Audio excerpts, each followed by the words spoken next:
I first played the NES in 1987, and straight up, y'all, it was love at first sight. I'd played other consoles before that, but the NES is the one that really captured my heart, captured my imagination, and made me want to play more games.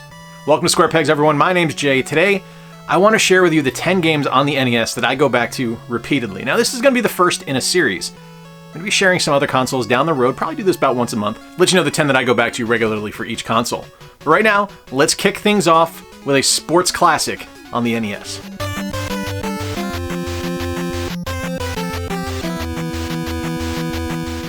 I have put so many hours into Mike Tyson's Punch-Out!, it's not even funny, and I got a confession to make here.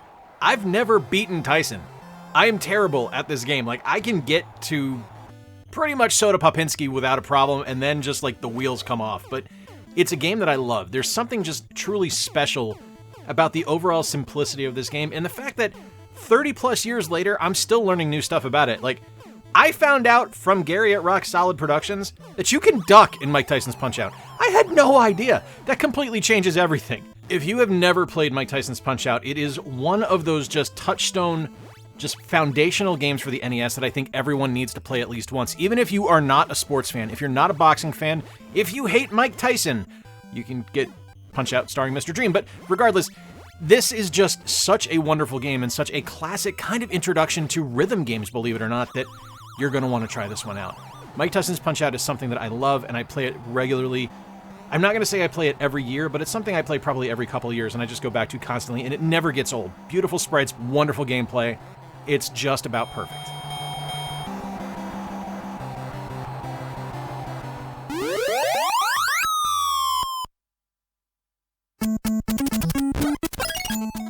There's a couple choice puzzle games on the NES that I really loved, and one of the best ones I really feel is Kickle Cubicle.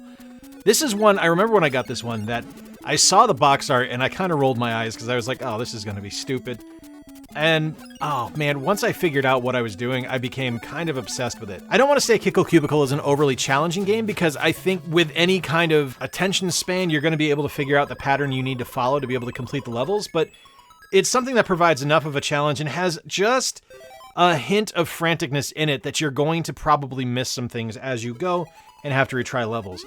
But I mean, the overall game is pretty straightforward. You freeze enemies, you kick them, they turn into ice cubes, and you can use them to get to treasure bags. It's a very fun game. Like, it's just a super simple, straightforward, and easy to play game, and I think it's something where I think so many people get wrapped up on the NES with platformers and action games that they overlook puzzle games. And the puzzle games they don't overlook are things like Tetris and Dr. Mario, which are fantastic, but games like Kickle Cubicle offer something truly unique that I think more people need a chance to play.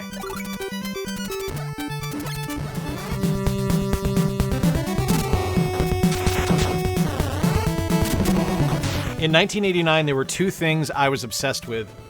One was Bill and Ted, the other was the Batman. Tim Burton's Batman released in 1989, and I fell head over heels in love with the vision that he had for the character and the world that he created of his just insane, fantastical Gotham City.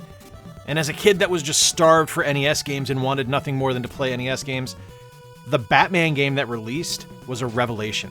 It is probably my favorite superhero game of the 8-bit generation, and I realize that there's not a whole lot of great competition to go up against it, but when you consider that this game is as good as some of the non-licensed platformers like the Mega Man games and the Mario games, this game is spectacular. It's truly challenging. It has amazing sprite work. I love that Batman is fuchsia and blue. I think he looks incredible.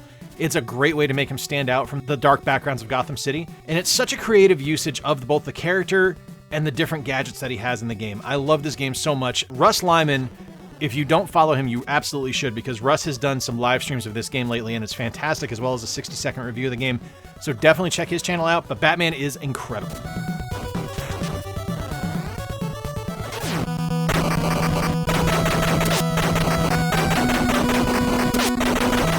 It was really hard for me to pick between Commando and this game, but Gun.Smoke is the one that I go back to the most frequently. I don't know why I love this game so much. I was never a huge fan of Westerns as a kid, but this game just worked for me. This felt like I was playing an arcade game at all times when I had it at home.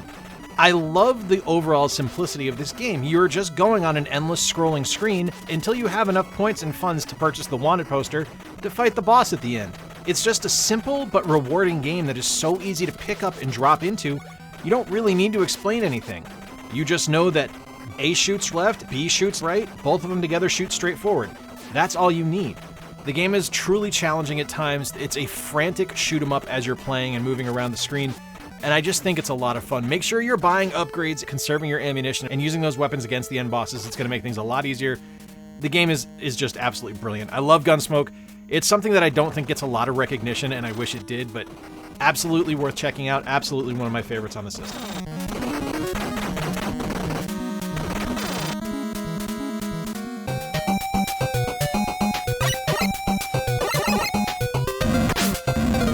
As much as I've talked about Mega Man 2 on this channel, Mega Man 3 is something that I love almost equally as much. This is easily in my top 10, if not my top 5 of NES games, and there's just something kind of wonderful about it. Like, there's all kinds of little quality of life improvements in the game. This is the first one where we have the slide introduced, we get Proto Man introduced, Rush is in this game. There's a lot of pluses added on to Mega Man 3 that make it, frankly, in a lot of people's eyes, the superior game, and I can't fault anyone who thinks that. Mega Man 2 is the one that I go with just because that's the one that brought me to the dance. Mega Man 3 is a truly challenging game with wonderful robot masters, fantastic power-ups, beautiful level designs, and just a killer soundtrack that, God, I just love it. It's truly one of the best games on the NES, a fantastic action platformer that I think everyone needs to play at least once, and this is something I go back to year over year. Like, Mega Man 2 and Mega Man 3 are things I do not miss every year. They are things I play through every year, and I love them. Definitely check out Mega Man 3 if you've never had the chance to. It's available on the Switch on the Mega Man Legacy Collection as well as other platforms, so don't think you're pigeonholed into buying this on the NES on an expensive cart. You're able to get it on modern consoles and have the entire collection available whenever you want it. Hey, just breaking in real quick. Just want to let you know I do a couple of these videos every week, and I would love to have you stick around. If you're digging the channel, why don't you hit that subscribe button? Now, let's get back to the games.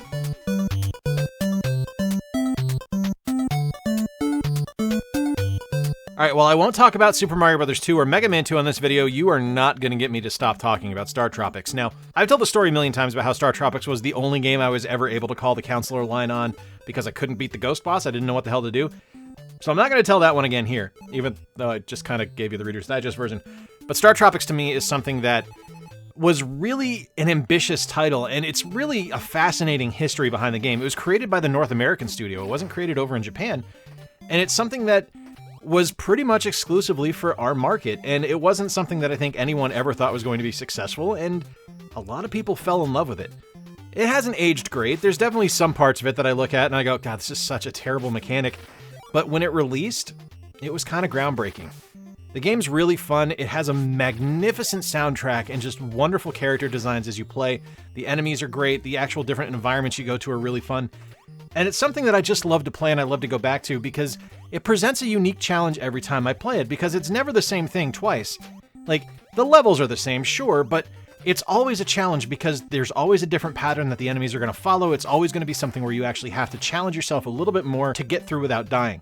It's a fantastic game. I encourage everyone to play it if they haven't already. It is available on the Switch Online service, so definitely worth checking out. I just love this one.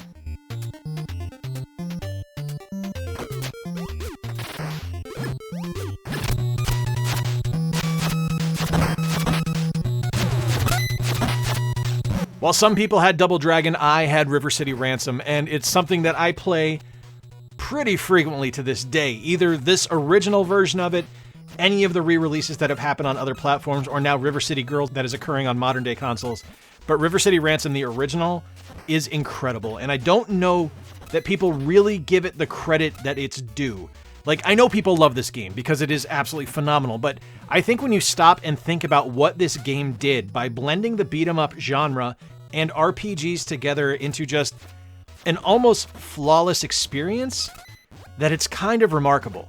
Like, consider the fact that you have this incredible beat-em-up mechanic that goes through all these different levels in River City, but then you get to the city sections and you're able to replenish your hit points, increase attributes, purchase gear, learn new techniques by reading books. It's an action RPG. It's amazing. I love River City Ransom. I love the character designs. It is just like signature NES. Like, that is one of the first character designs I think of when I think of the NES, are the characters from River City Ransom and Crash and the Boys Street Challenge and Super Dodgeball. These are all things that I picture immediately when I think of the NES. River City Ransom is one of the best games released ever on the NES, and it's something I go back to almost every year.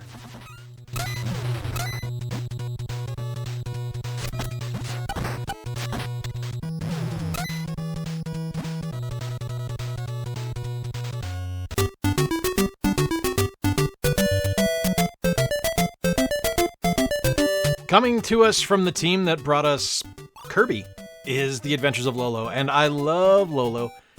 I really think this is kind of like Kickle Cubicle, just a really fascinating puzzle game that so many people just either forget existed or overlook completely because of the cutesy mascot, and they don't really want to play puzzle games on the NES. And while I can't really fault them for it, they're missing out on something really remarkable and beautifully designed.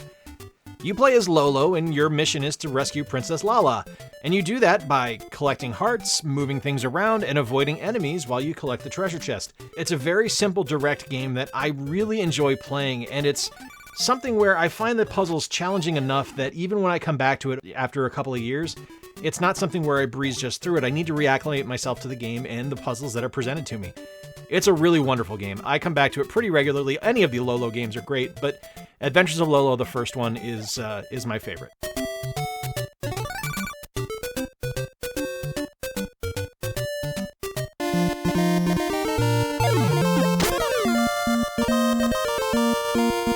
While some people had baseball stars, like me, because I really like baseball stars, my favorite baseball game on the NES was Baseball Simulator 1000. And now there's not a whole lot to really say about this game that isn't kind of the equivalent of every other baseball game on the NES. The mechanics are pretty much identical. You had a very limited number of buttons that you could work with, so you kind of know what you're going to get. A threw the ball, A swung the bat, you pressed the D-pad where you wanted to run or throw to. That's about it.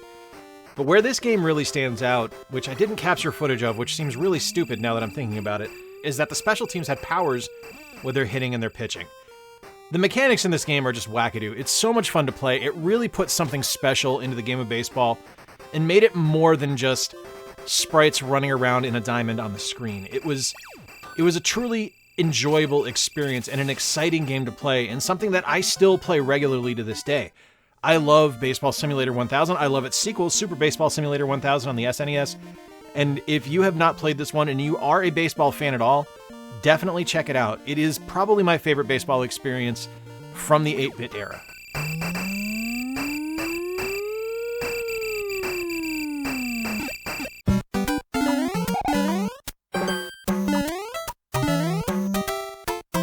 While I maintain that Super Mario Bros. 2 is my favorite Mario game released on the NES, I can't fault a single person that would say, no, it's Super Mario Bros. 3, and here's why. Because it's an amazing game. I remember discovering this game because I went to go see The Wizard in the theaters when it released, and I remember seeing this show up at the end, and the guy said, "You are going to play Super Mario Bros. 3!" And I was so excited because I was like, oh my god, there's a Mario 3, this is incredible. And it was something that I just look at and I fell in love with, and I actually got to play this on a Play Choice 10 at Highland Pizza in Fall River, Massachusetts. And yeah, I think we bought it like a week later because it was that good, because I loved it that much. Mario 3 is a absolutely superlative platformer on the NES. It's a ton of fun to play. It introduced a variety of power-ups into the equation as opposed to just having the Fire Flower and the Super Mushroom. And it's something that I think a lot of people just kind of inherently know and love. And it's so easy to fall back into. It's like pulling up a warm blanket when you want to play this game. It's just that good and such a wonderful feeling when you power it up and play it.